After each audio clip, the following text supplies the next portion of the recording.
चुकला बघता लय चुकला. मागणी आहे देवा, तुमचं काय मागणी आहे सांगा की जनतेला.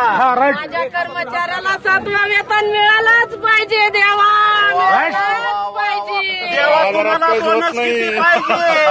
15,000. अधिकाऱ्याला जास्त, तुम्हाला का म्हणून कमी? असं का म्हणून बघतानो, असं का?